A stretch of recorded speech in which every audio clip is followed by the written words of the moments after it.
Só um minuto, está começando a gravação. We are recording.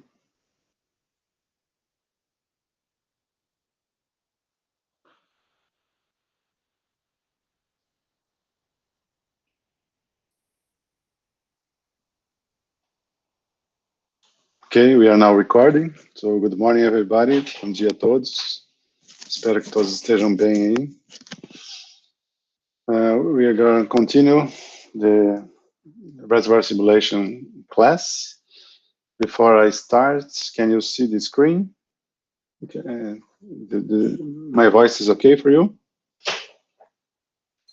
Sim, está boa. Dá para ver a tela também. Okay.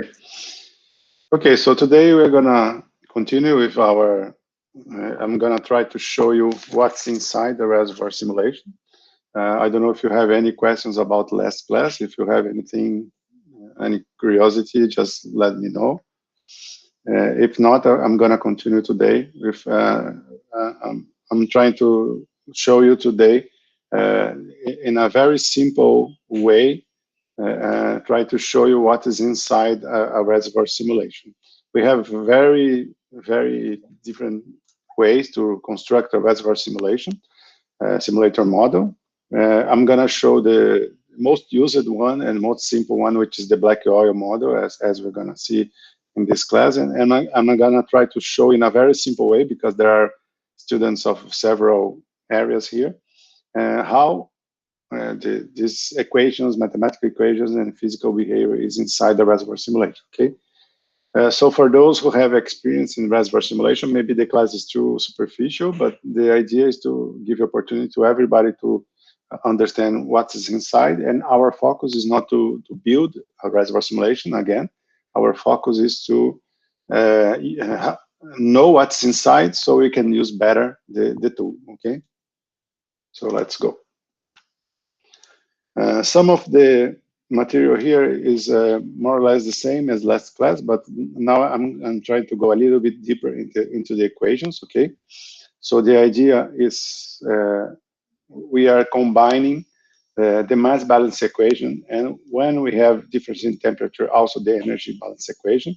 We are not going to see this part in this class, because especially in Brazil, the thermal simulators are not very often used, because of our focus is most the pre-salt and the fields, offshore fields, and so on. So we are going to focus in this part here, which is the mass flow balance equations that we use to build our equations that will govern the movement of the petroleum and other fluids in the reservoir, okay?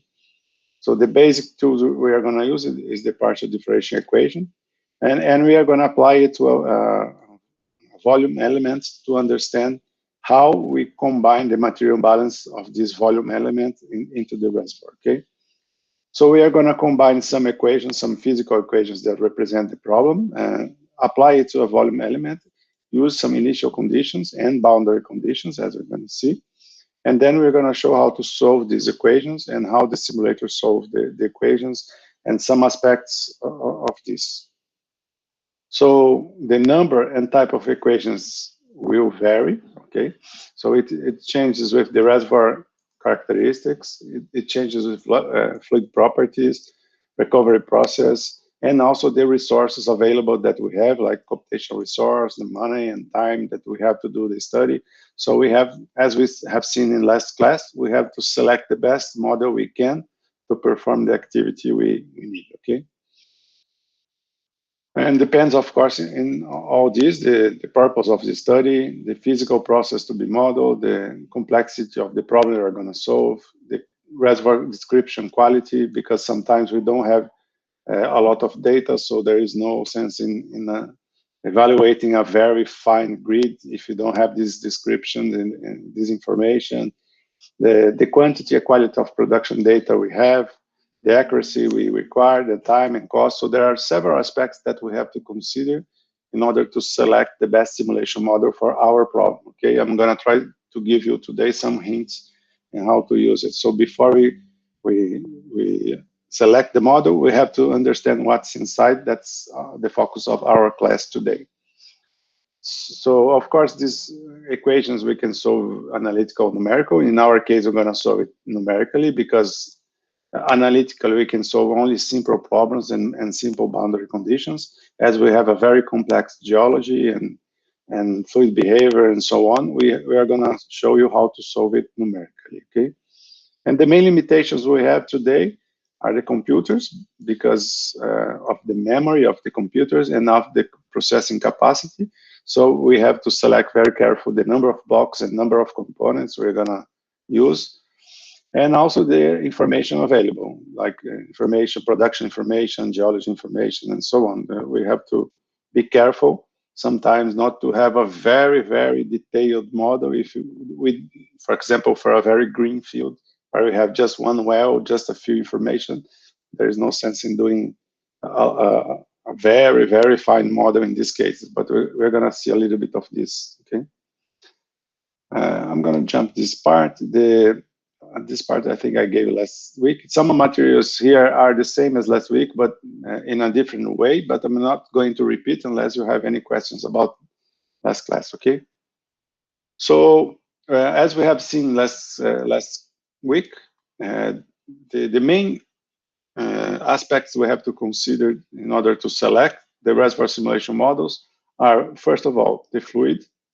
So it's very important for us to model the fluid behavior. So we basically can have reservoirs with gas and water. We can have reservoir that we call black oil, where we have a very dense oil and water. And sometimes we don't have gas in the reservoir. And sometimes we have a three-phase in the reservoir. Sometimes we have a model that's light oil. And as we produce this reservoir, the pressure goes down, and then we have gas, free gas in the reservoir, so on. So we have to consider these thermodynamic aspects in order to select the best model we can. So as we're gonna see in a few minutes, we normally divide basically on the fluid behavior, the models in black oil model, which is a very simple model where we only have oil, gas, and water as components. And sometimes we can select a compositional model where we have several components when we need to model a little bit better the fluid behavior, okay? Another aspect, of course, is the rock type. We can use a conventional model, which is a simple porosity media. Or sometimes, if the model is very heterogeneous with faults and bugs and so on, we can use a dual porosity and dual permeability models. These models are very used today in Brazil because of the carbonate fields of the pre-salt. But we are going to focus our class in the conventional media as well because it's simpler for us to understand in the beginning. When we have a dual porosity, dual permeability, if we have time in the last classes of this course, we're going to see the difference between these two models. Okay, we're going to see the difference between the black oil and compositional, and also from the conventional and dual porosity, dual permeability. Okay, and also it's very important for us to understand the process that we are going to use to produce the oil, because sometimes we have a simple oil in the reservoir, but for example, we can inject polymer or we can inject vapor in a different temperature, or we can inject CO2 and so on. So depending on how we're going to produce the reservoir, we also can change a different simulation. Basically, we have to select the best simulation model that has all the physical aspects that are important for to model the fluid behavior in the reservoir, okay? Okay, considering the grid block, we have seen this last week as well. We have several types of grids. We are not going to spend too much time in this, but today the most used models are Cartesian and corner point. Cartesians because they are very simple to build, and the corner point because they are very flexible for heterogeneous media and very complex geometry in the reservoir, okay? And sometimes we can use other things like local refinement and hybrid meshes, for example, where we have different places of the reservoir with different types of refinements and so on. Also, as a review of last week, we can solve the equations, all the equations at the same time. as we know, this is it's called an implicit model. As we're going to see in the equations, the main variables we're going to have are pressure and saturations. If we solve pressure and saturations at the same time, we are solving that implicitly. If we use this implicit model, which is implicit for pressure and explicit for saturation, then we solve the equations separately. First, we try to find the pressure behavior, and with the pressure behavior, we calculate the saturation movement, okay, or the fluid movement and the saturation as a consequence. And this model is a little bit, in general, is a little bit faster because we have less equations to solve, but there is some problems related to impulse that we are going to see in this class. And as the impulse is explicit in saturations, we cannot change the saturation too much from one time step to another. So sometimes the impulse method is even more slower because the implicit method can go in a bigger time step than the impulse. For example, the impulse, sometimes you have to go here. If you go on time here, for implicit, sometimes you can go in a time step of 30 days, and here we have to go a time step of 4 or 5 days. So depending on the conditions, the implicit can be faster than the implicit, and we are going to see some of the details today. Okay, and of course we have that method that we are going to talk a little bit more today, which is the IEM. That's the one that I recommend you to use last week. That is adaptive implicit method, where we select some place to use to solve the equations implicitly and other equations to solve the equations implicit. And we are going to see a little bit of the details on that. And after that, we have to put the well model. I hope we have time today to get to this well model. If not, we are going to see the well model very detailed in next week. As I told you last week, the well model is one of the most important parts of the reservoir simulation. And I believe the most common mistakes that people do using reservoir simulations are related to the well models, because it's very, there are a lot of conditions that we're going to detail today and next week that we have to understand. And the well models are the places where we are measuring pressure, production, and injection. And if we have wrong well models, it doesn't matter if you have 1 billion cells and a very detailed geology and very good numerical method. But if the well model is wrong, then we are producing the wrong amount of petroleum and injecting the wrong amount or different pressure. So the well model is very important, and we are going to focus part of the today and next week classes in the well model, okay? And also, as I told you last week, we have different ways to treat the aquifers. We're going to see a little bit of details because it's not so complex in this class, in probably next class. But we are going to focus more on these other parts: the grid, the type of solutions we have, and the well model. Okay.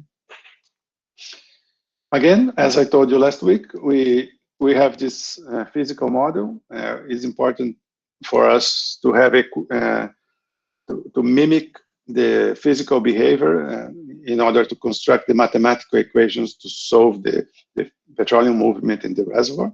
Once we have these mathematical equations, we go to the numerical model. Once we have the numerical model, we go to computational model and applications. So we are going to focus today in this part here how to translate our physical model into the computational model, which is the reservoir simulator. Okay. I think we told that this last week. So regarding the models, we have, as I told you, the black oil models, which are the simpler models we have today.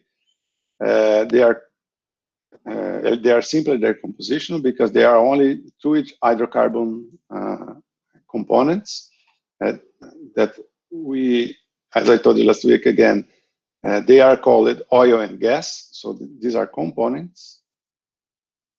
Okay. So we are going to see today that we have some confusions, but we are trying to do it simple. That the components are called oil and gas, and the phases are also called oil and gas. So I would prefer to use light component and heavy component, for example, or liquid component and vapor component would be simpler. But as we use oil and gas, there is a little bit of confusion, but all the books, all the papers, everything in petroleum, the black oil model call the components oil or gas. So we are doing the same just for you to understand what they are doing, okay? But I'm gonna give you details about this nomenclature, how we separate components and phases, okay? And if you have any questions about this thermodynamic difference, please let me know, okay?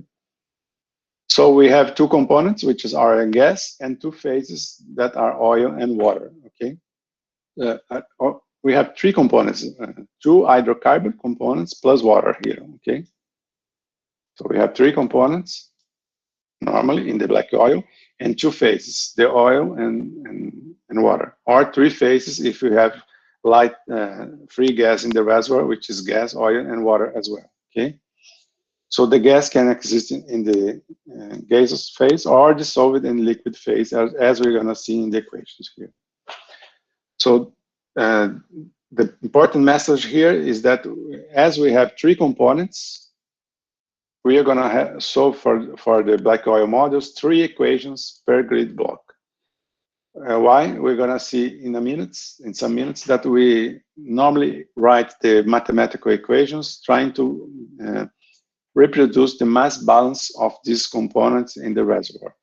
As we have 3 components, we're going to have 3 equations. And so we have to solve every time we solve a time step. We're going to have to solve 3 equations per block of the grid. So if you have 1 million cells, we're gonna solve 3 million equations every time we go one time step in the reservoir, okay? And we are gonna show today how we are gonna do that. The difference from the black oil to the compositional models is that the main difference is that the compositional models can have more than 2 hydrocarbons. So this is very important when we have light oils, especially, or volatile oils, or miscible fluids, or we have CO2 in the reservoir, or any other component that's important for the fluid movement. These are the cases of the pre-salt today in Brazil. So it's important for us until the end of this course to give you some hints in how the compositional models work, okay? And also we have the thermal models that we are not going to talk too much about them in this course, because the thermal models, the basic difference is that they are, sometimes we have the temperature that varies a lot, and if the effect of the temperature is important, we are going to have to add not only the mass balance equation, but also the energy balance equations, because we have to account for this difference that we have from the difference in temperature, okay? And there are a lot of books and equations explaining how the thermal models work. They are basically a simplified compositional models, including the energy balance equations. But as we don't have time to see everything in this course, we're gonna focus on the black oil, and we are gonna give you some hints on the difference between the black oil and the compositional in the last classes of this course. And again, if you have any questions, let us know. Okay, for the black oil, we are basically using in this core the IMAX. We have several others like Eclipse and Nexus and so on. There are several simulators available in the literature. For the thermal simulator, we have here at Unicamp the STARS. And for the compositional model, we normally use the GEM. And when we have compositional models, normally we have to prepare the data, and we use this WinProp, which is the data preparation for the compositional models. These are the main important tools we are going to use in this class, as we are going to do the projects all in Unison 1. Unison 1 is not a carbonate reservoir, is a reservoir that we can solve using black oil equations. So we are going to mainly focus on the IMAX simulator, okay? Okay, I'm going a little bit fast here because it's very basic, but again, if you have questions, just stop me. Once we select the simulator, considering the characteristics we have seen in the last slide, we have to solve the model. Then we normally select the number of layers, the number of blocks based on the resources we have. Then we have the grid and the type of grid we have to select. Then we have to select if we're going to solve the equations implicit or explicit, or implicit, or IM. Depending on the type of aquifer, we have also to select the type of aquifer we're going to use. And then we go to the applications. Normally, we go in this order, because first we select the type of the model we need, then the number of layers, because this is very important, as I told you last week. Although the reservoirs normally are very almost a 2D model, because we have meters here in the vertical direction and kilometers here in the horizontal direction. The layers are very important, because most of the time the movement of the fluid in the vertical grid is sometimes much more important than the movement of the fluid in the horizontal part. That's why we normally use a much more detailed grid in the vertical directions, as we're going to see in the course here. Okay, so we are going to go into these parts here, which is the physical model, mathematical model, numerical model, and computational model. The physical model, I'm going to go very fast, because we have seen this last week. We have to input all the geology characterization, as Manuel told you in his seminar, and trying to reproduce all the hydraulic communication we have in continuity, in fractures, and transmissibility, barriers, vertical communications, and so on. And we have to input all the rock and fluid data acquisition and treatment and laboratory treatment into this physical model. And as we have seen in last class, this is a very hard problem for us in petroleum engineering, because our physical movement is occurring in a porous media that has a very, very different characteristic, different size of the reservoir blocks we are going to use. So as we have a very big difference here, we have to understand that we have some errors related to this that we are going to specify today and next week. Also, we have several upscaling techniques, as we're going to see in the probably 2 classes from now. But we have to consider that our models are very approximate solution of the physical movement of the reservoir. Okay, so this is one important aspect that we have to consider when we are observing the results of a reservoir simulation and we are using these results. Okay, we have an approximate solution. That's why we need very often to perform the history matching data or data simulation, as Celio told you in his seminar, because the models initially have a lot of errors. But as we have data, dynamic data, well data, seismic 4D, for example, as Alessandra told you, we can improve the quality of the models, and then we can use this model to forecast production and take decisions and so on.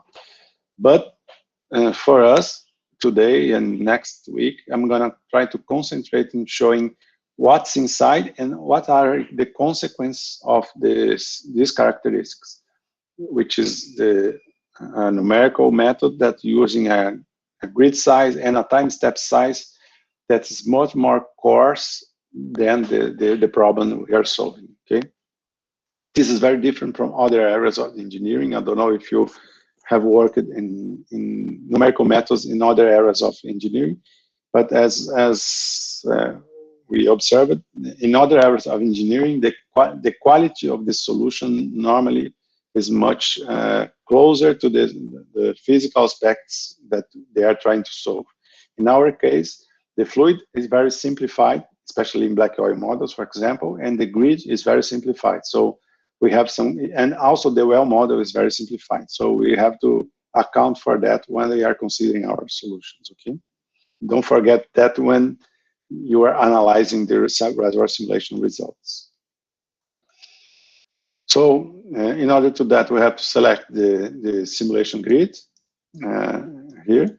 We have to perform an upscaling. We're going to have a special class about this, about how to improve the quality of the grid of the simulation working on upscaling techniques. And we have to select the best cost benefits, the benefit relationship, considering all the aspects we have. This is a little bit obvious. So how we go here, just a second.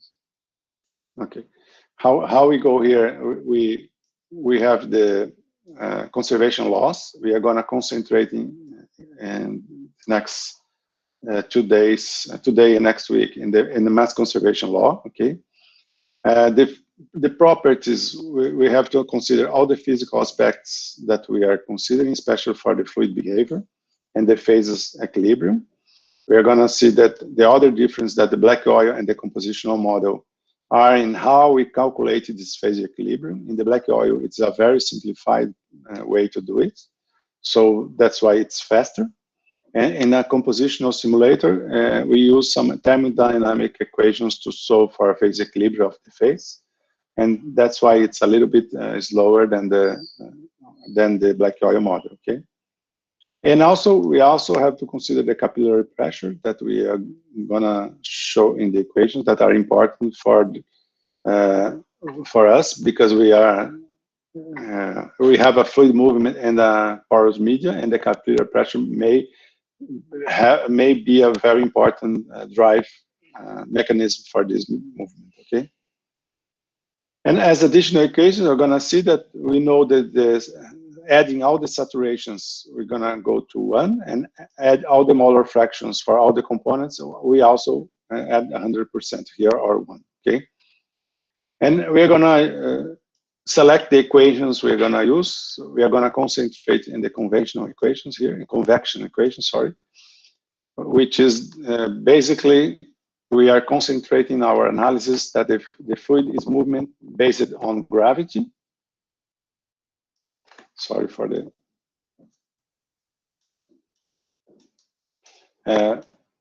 delta P, differential pressure, sorry, and capillary pressure. So these are the three main important drive mechanisms for the fluid movement. So the fluid is gonna move in the reservoir because of the gravity. So the heavy fluid will be a tendency to go down, and the light fluid will have a tendency to go up if you have a fluid in the reservoir.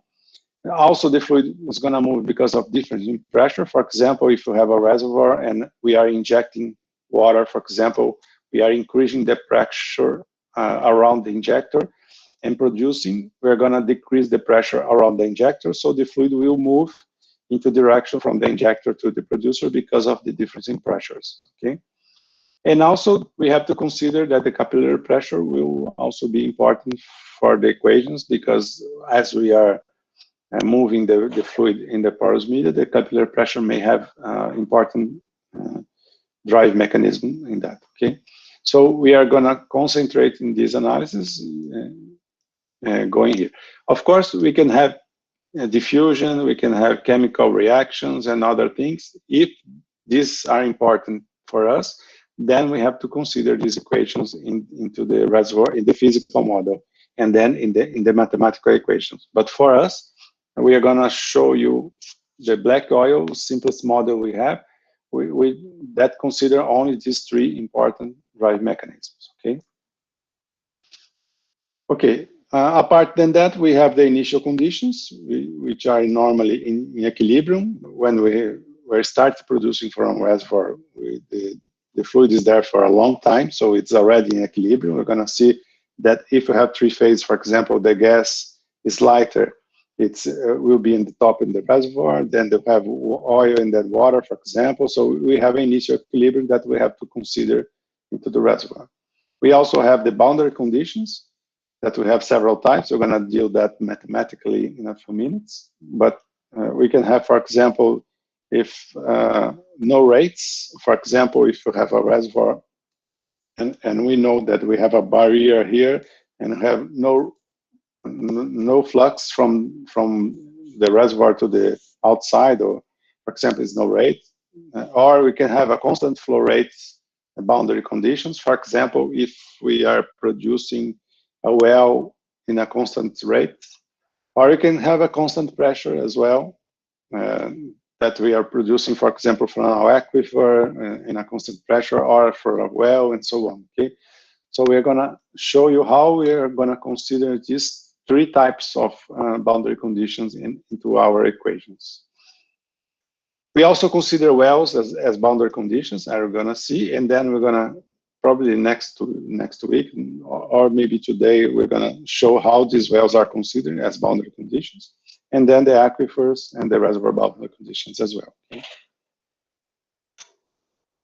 Okay, so this is the first part. I don't know if you have any questions about this. No questions? Okay, so we are going to now for the second part then.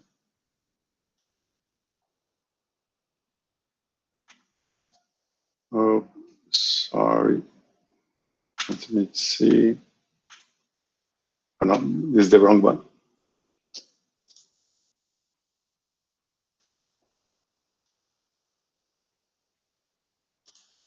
Okay, this is part 2.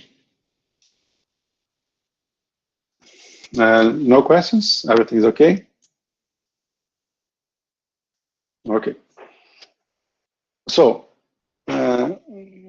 now we're going to go a little bit deeper into the mathematical model, trying to express the physical behavior into mathematical equations. And in part 4, we are translating the mathematical equations in the numerical method. Okay. So we can do that in several ways. We can use finite difference methods. We can use final volume difference methods, final elements, boundary elements. There are several types of reservoir simulation models, and for each of them, we have to write the mathematical equations in one way. We're going to show basically here the mass balance equations, trying to show that we are performing the mass balance of the components. This is very important for you to understand. We cannot do the mass conservation of phases because the phases change as pressure and temperature change, but the components do not change. Okay, so that's why we apply the mass conservation equations to the components and not to the phases. So this is a typical mistake when we start analyzing, and this is more confusing in petroleum area because the components and phase have the same name. But remember, this is a very important aspect for the equations, that we are always applying the mass conservation balance to the components and not to the phases, okay? Because the phases change as we change pressure and temperature. In our case, as is a black oil, the temperature do not change. The phases will change if you change pressure, as we're going to see, but the components, no, the components are fixed. That's why we don't apply the mass conservation balance to phases, and we apply that to components, okay? Once we have these equations, these two we are not going to see in this class, but we can have in other simulation types. We're going to focus on the mass. We have to translate this into the partial differential equations, and we are using Darcy's law as one of the most important parts inside the reservoir simulation, because that's the equation that's most used to describe the fluid movement into the reservoir. For those who are in the reservoir engineering classes or are petroleum reservoir engineers, they know a lot of Darcy's law. We are not going to review that here, just give you the Darcy's law again. But we are going to use this Darcy's law to understand, to understand how the delta P, the gravity, and the capillary pressure will influence the fluid movement, okay? So this will all be inside the Darcy's law here. Apart from that, we have to have other equations to solve the problem, knowing that the mass fractions, adding everything is 1, adding all saturation is 1. We're going to understand the fluid behavior and the phase equilibrium and the relationship between capillary pressures. So we're going to use these equations to write the equations in the black oil model, okay? Okay, how we are going to do that? So we are going to apply a mass conservation into a final element, or a finite volume method. It depends. I'm going to mix the two here just to try to make it simple for those who are not familiar with this type of solution. I'm going to try to simplify a lot. So it's a very superficial numerical analysis, because it's intentionally, because our intention here is not to write a very detailed simulation model, but to understand what's inside the simulation model, okay? So I'm gonna try to explain you in a very simple way, but if you have any questions, let me know, okay? Okay, two important aspects here is that, first of all, we're gonna see a lot here. Always, everything we are gonna show here, you always have two indexes here. The first one is related to the components, okay? And the second one is related to the phase. So that's why a lot of things here have C's and P's here in the equations, okay? The C's are the components, and the P's are the phases. So let's assume that I have here a reservoir simulation block, and I'm going to apply the reservoirs, the mass balance equation. So the mass balance equation basically will try to calculate how much of mass is going into the block, how much of gas is going out of the block, and how much of the mass is accumulating in this block. And we're going to write these equations in order to understand how the fluid is moving into the reservoir, okay? But we are accounting for balance of components and not phases. So let's assume that we have oil phase, water phase, and gas phase going into the block. And this oil phase can have oil components and gas components. For example, the water phase has only water components because they don't mix. And for example, the gas phase has only free gas components. So as the phase are going into the block, these phases will bring also the components that are inside the phases, okay? That's why we add this in two indexes, the components and the phases. So let's assume that I'm applying the mass balance equation for water.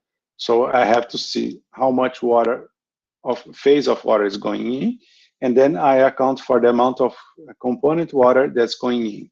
How much of water is going out, and how much of water is being kept inside the block. And then I write the mass balance equations. When I write the equations for gas, for example, for oil, for example, let's assume here, I have to add the phase oil. Then I have to check how much of this component oil is going in, how much of the component oil is going out, and how much of component oil is being kept inside the block.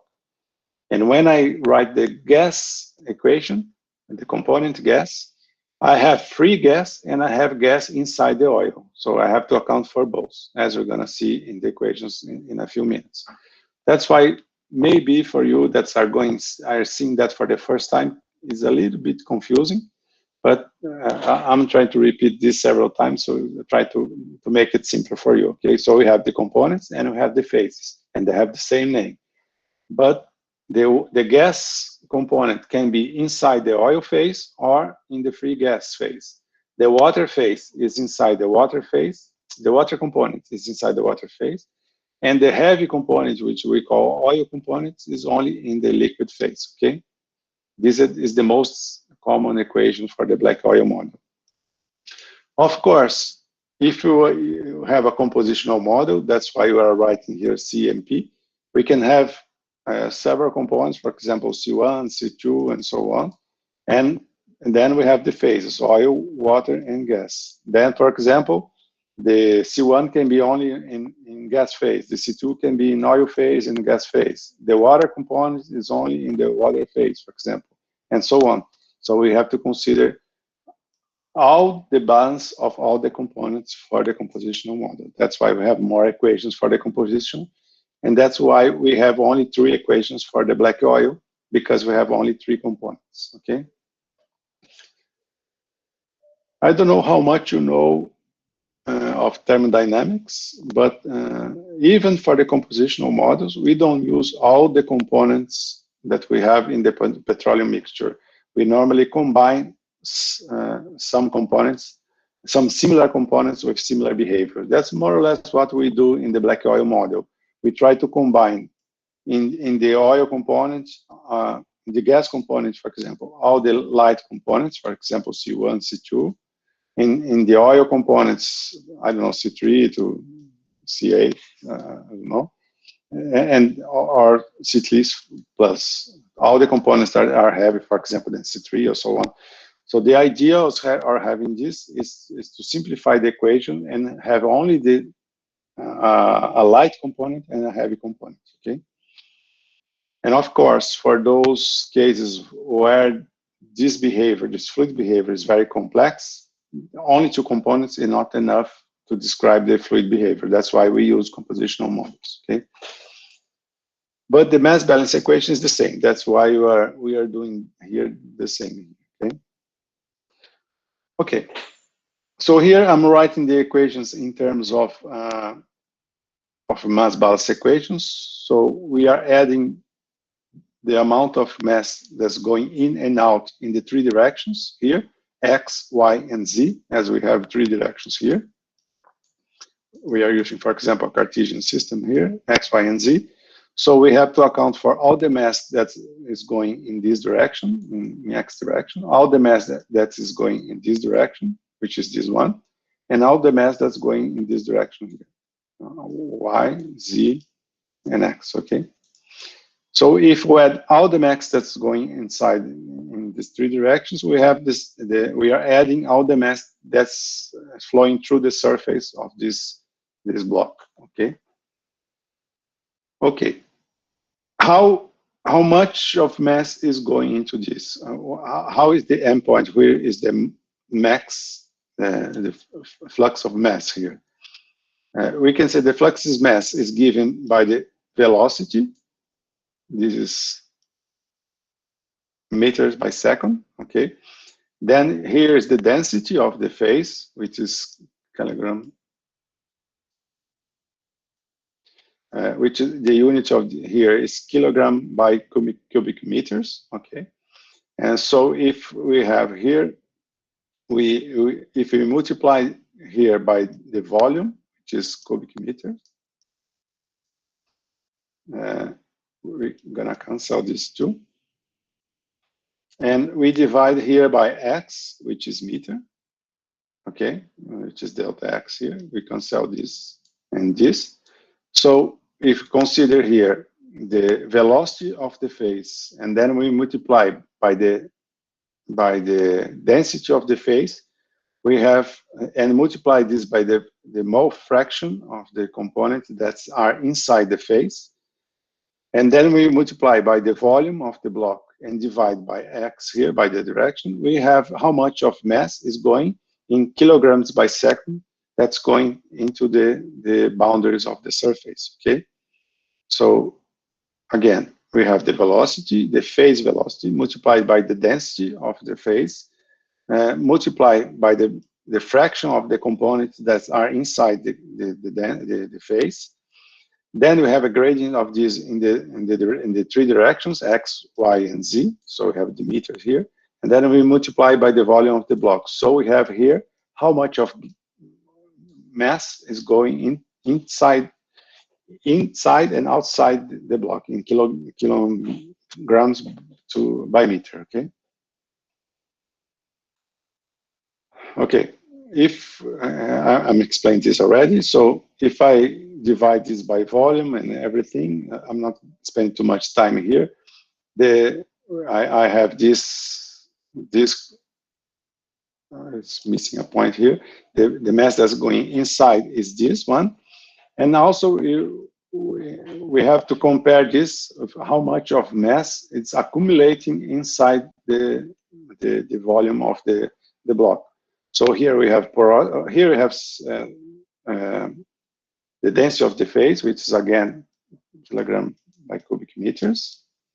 We have saturations of the phase. So this will be how much of the phase in kilograms by meter of the phase. If we multiply by the mole fraction, which is why we have the amount of the components that's inside the phase. And if we divide this by second here, by time to here, And if we multiply this by volume, we're going to see in a second, cubic meters, we have again the amount of mass that is being accumulated in the control volume, okay, which is the amount of so here we have the amount of kilograms by second that's going inside the surface. Sorry, inside the surface here. And here we have the amount of the component that's accumulating in the block, okay? So if we compare this first one with the second one, we have the total mass that's going into and out of the block and the total mass that's accumulating in the block, okay? And the last term we have in the equation is the amount of component that's going in and out, accounting for the sink. It's not sinkhole, sink or source, okay, of the wells. So again, we have the amount of the phase that's being produced, for example, the oil. If you multiply this by the mole fraction of the component inside the phase, we have the amount of the component that's being produced. If we multiply by the density of the production, we have the amount of kilograms per second of the phase that is being produced into or injected in the reservoir, okay? So the first one is the mass that's going into and out the boundaries, which is this one. The second one is the amount of mass that's accumulating in the block, which is this one. And the third one is the amount of mass that's going into and out in a sink or source, which is the producer or injector, okay? Of course, if we add all the three terms, we're going to add 0 at the end, okay? Because if you have a block, for example, the amount of mass that's going in minus the amount of gas that's going out minus the amount of gas that's being produced by a well, for example, have to be the amount of mass that's accumulating inside the block. So this is the base equation we are going to use for our mass conservation equation, okay? I don't know if the terms are new for you, but here we have saturations, we have a mole fraction of the components to account, because we are accounting for mass balance of the components, okay? Here are the well terms, again, the density, and P is phases and C is components, okay? So we are going to use these equations here to apply the mass conservation equations, as we're going to see in a few minutes, okay? So again, we are going to apply the mass conservation equation. So if we multiply the rates that are going in and out and the rates that are going in and out by the injector or producer, and we multiply this by the amount of time we have, this is the difference in mass that's accumulating in this block in a time step, okay? So this is the time step or the time interval we have. This is very important also. We are going to use always N. Is a nomenclature we use for the beginning of the time step, and N plus 1 is always at the end of the time step. So as we're going to advance in time in our numerical methods, numerical solution, we are going to write a general equations. And for these general equations, we have always N, which is the mass in the beginning of the time step, and we are using N. And when is the mass in the end of the time step is N plus 1.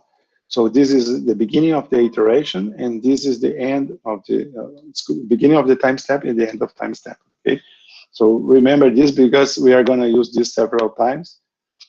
So as N is in the beginning of the time step, all the variables with this index we know, because for example, we know that the time 0 here, we're going to advance for time 1, and we're going to understand what is happening from N to N plus 1.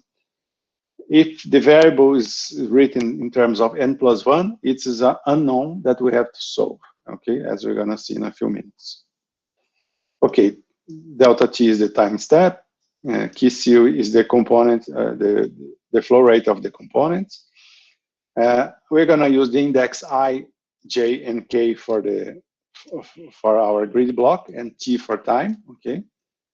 M is the mass, and flow rate of when we have a W here is the flow rate is the same as here, but here's for a well. Okay. So this is the nomenclature we're going to use here in the equations. So each component can exist in any phase initially, especially for the compositional models. We're going to see that in black oil this is simplified. But as we know that the C component can happen in any phase, if to know how much of the component that's going in and out, we have to add all the phases and how much of each component is inside each phase. Okay. So the mass flow rates in each phase is the velocity of the phase times the density of the phase times the area. So we have the flow rate here. We are concentrating our analysis in the y direction here, just to simplify, okay? Assuming that we have just 1D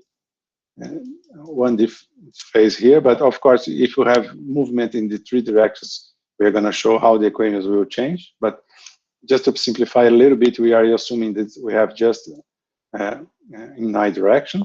And remember that I is the block, so I plus a half is here. So we consider that this point here is I, okay?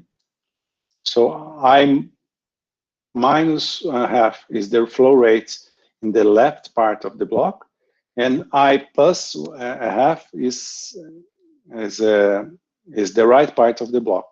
And here we have another block, for example, and here is I plus 1. That's why this is called I plus half, okay?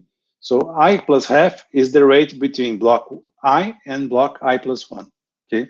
I don't know if this nomenclature is strange for you, but it's the one we normally use for the reservoir simulation. So the blocks are 1, 2, 3, 4, and the interface between the blocks are always is half of this, okay? So the rate I plus half it depends on the area of the block, depends on the velocity of the phase, and depends also on the density of the phase. So if you are considering the amount of, for example, a component that's going inside the block here, we have to account for the area. If the area of the block is higher, then of course the rate is higher. If the density is higher, then we have more mass going into the block. And if the velocity is higher, we have more mass going into the block as well of the phase. But once we have the phase, we have to multiply this by the mole fraction of the component to account for the amount of the component that's going inside the block, okay? So this rate here will be accounted for in these equations here. So again, the velocity of the phase, the density of the phase, the area, and the mass fraction of the component inside the phase, the amount of the component that's inside the phase. So considering this, we are accounting for how much of the component that's in the,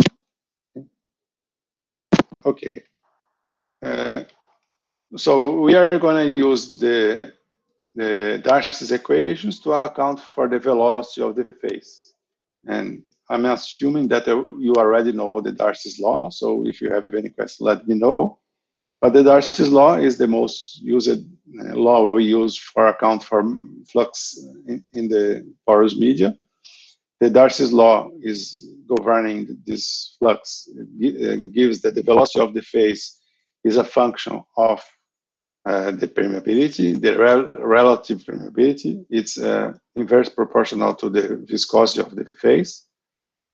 It accounts for the difference in pressure. So again, the 3 most important parts are the variation in pressure and the gravity. So this term here accounts for the variation in pressure. So if you have a gradient in pressure, the fluid will move from one block to another. For example, if you have 2 blocks here, one block I and we block I plus 1, if the pressure of block 1 is higher than the pressure from block I plus 1, we are going to move the fluid from block 1 to I to I plus 1, okay? That's why we have, and the law that's gonna govern this equation is the Darcy's law here, okay? And of course, if you have the gravity accounted for, if you have a z direction here, the fluid will move it down because of the gravity. That's why we have here the second part here, which accounts for the gravity and the movement of the fluid, the heavy fluid. For example, if we inject water in the light reservoir, the water will have a tendency to go down because of the gravity, okay? And of course, we have to consider later on here, to simplification reasons, we didn't put the capillary pressure as well. We're gonna have also the capillary pressure, but here in the beginning of the equation, I'm gonna use just the pressure and the gravity, okay? When we combine pressure and gravity, we combine these two terms in potential, right? This potential account for both pressure and the gravity, okay? So instead of using this equation, we simplify using this potential here, but it's the same equation. So of course, if you have any question, let me know. But instead of writing in terms of pressure and the gravity, we account only for potential. So the fluid is moving in the reservoir, the phase of the fluid is moving in the reservoir according to the potential of this phase. And according to the permeability, the relative permeability of the phase, viscosity of the phase, and the gradient of the potential in the direction we are considering. As we are considering the I direction here, we are considering the X direction here, but of course, we can move in the three directions, okay? Okay, so the first part of the equation, which is this one that we are considering, we need to calculate the amount of components that's going inside the block or outside the block. We use this equation, and we use Darcy's law to account for the velocity. So we are going to have this equation here. For the last part here, which is the amount of mass that's accumulated in the block, we have the equations, which is the mass of the component that's inside the phase. And again, to account for that, we have to consider the volume of the block, the porosity of the block, we give the porous volume of the block. If we multiply that by saturation, we have the amount of the phase that's inside the block. If we multiply that by the density, we have the amount of the phase in mass that's inside the block. And if we multiply that by the amount of the component that's inside the phase, we have the amount of the component that's inside the phase inside that block, okay? And of course, if we consider that in n plus 1, we have the amount of the component that is in that block at the end of the time step. If you consider that in n, we have the amount of mass that's of that component in the beginning of the time step. Consider the difference between the two. We have the mass that's accumulating in that block, okay? So we have considering this one. So the first term, so if we put this velocity equation into this equation here, and if we put the mass equation into this part here, we're gonna end up with this equation here. Considering, for example, only the I direction here, right? We have, here's the first term, but considering the right part of the block, then we have the term here considering the left part of the block. So this is the mass that's going in or out depending on this part here. This is the amount of mass that's going in and out, accounting for this here. This is the amount of mass that's going in and out if we have a well here. And this is an amount of mass that's changing at the end of the time step minus the beginning of the time step. So is the time of is the amount of mass that's accumulated in the block Y. Okay. So this is would be a simple equation if you have just 3 blocks like this example here. So I plus half is the right part of the block here. As I minus half is the left part of the block. And as we're going to see, the fluid movement from this block to this block is proportional to the area, is proportional to the density, is proportional to the amount of the component is inside the phase.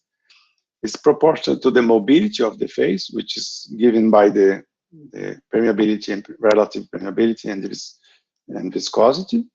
And also is proportional to the difference in the potential we have. So if we have a potential here greater than here, we're going to move the mass from here to here. If we have a potential in I block that's higher than I plus 1, we're going to move the mass from I to I plus 1, and so on. Okay. So that's why we have a positive sign here, and we have a positive sign here as well, because the negative sign will happen only if you have a negative potential here. Okay. Any questions so far? Okay. Again, here we also have the mass that's going in and out, considering the injector and producers. And of course, we're going to have different signs as well. If it's an injector, I'm sorry, if it's an injector, then the mass is going into the block. And if it's a producer, the mass is going out of the block, okay? And in the last part of the equation is the mass that's changing from the beginning to the end of the time step. So considering all this, we normally simplify all these terms here, A and the density and the amount of component that's inside the phase, the permeability, permeability, viscosity, and delta X. We call this transmissibility. Here's a little bit different. It's transmissibility, okay? So this is a very important term that I'm going to refer several times in the equations today in next class, which is the transmissibility between the blocks. So if we consider here, we're going to see that the amount of mass that's going into one block to another is proportional to the difference in potential we have between these two blocks and the transmissibility, which is all the other parts here, okay? So this is a very important term, and we're going to deal with this transmissibility several times in the equations in the next few minutes and next week, okay?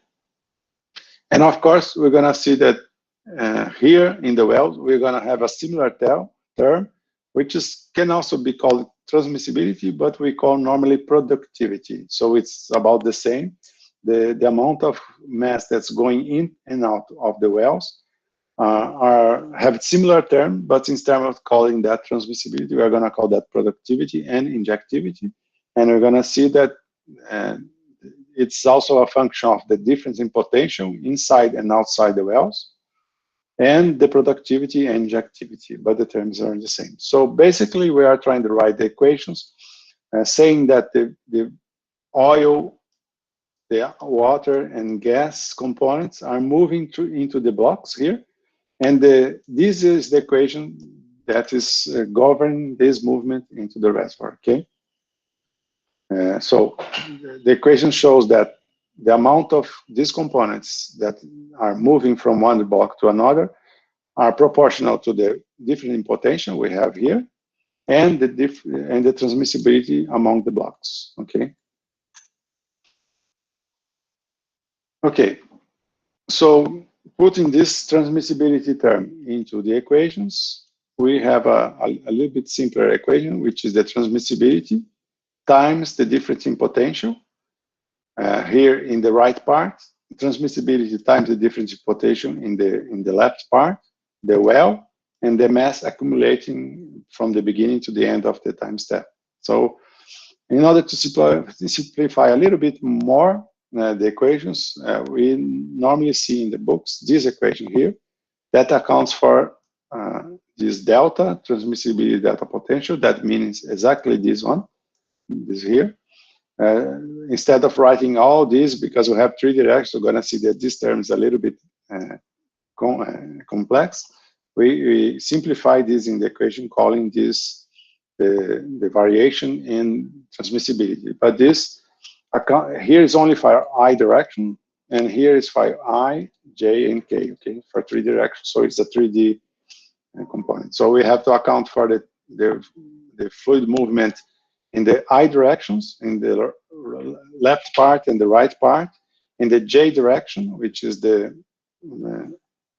2 sides of the J direction, and the 2 sides of the K direction. So we have normally 6 terms here, because the block has 6 areas, right? So we have 6 terms, and we have to account for the movement in the 3 directions, and each direction has 2 surfaces, okay? Okay, at the end, if you have all these equations, this is the final equation we are gonna use. So this accounts for the amount of mass that's going in and out the blocks. This is the amount of mass that's going in and out the blocks through the wells.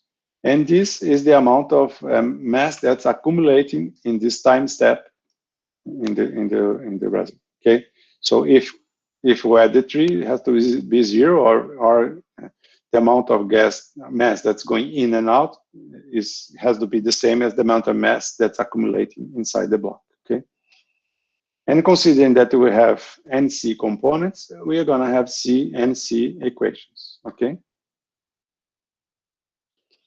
So this is not so important, but just to let you know, for a general compositional model, if you have NC components, we're gonna have NC times NP variables, considering that we have solved for YCP. We have NP variables because we have to solve for pressures. We have NP variables because we have to account for saturations. So at the end, we have 2 NP plus NC times NP equations, okay? Or variables, sorry. So in order to solve our system, we have to have the same number of equations. So we have the conservation equations for the components. So we have NC components.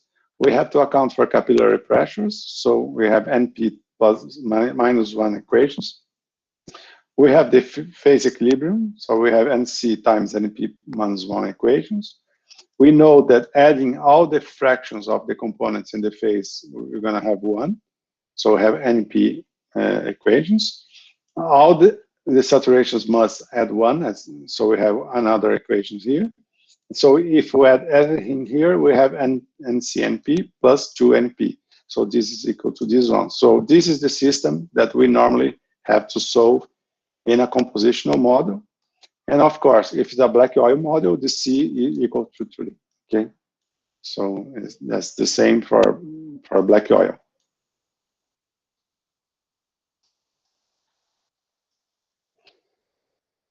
Okay, so this equation here is general. It's valid for thermal, it's valid for compositional, and it's valid for black oil. But now, from this point on, we're gonna use these equations, but we are gonna specify how these equations is solved for the black oil models, okay? Any questions about the equations? Everything okay?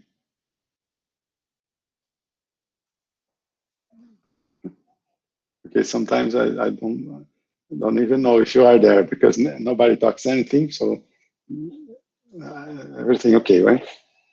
Okay, let's specify the black oil model. Maybe you can have a 10-minute break before you go into the equation for black oil models, just for me to drink a water here because my voice is going down.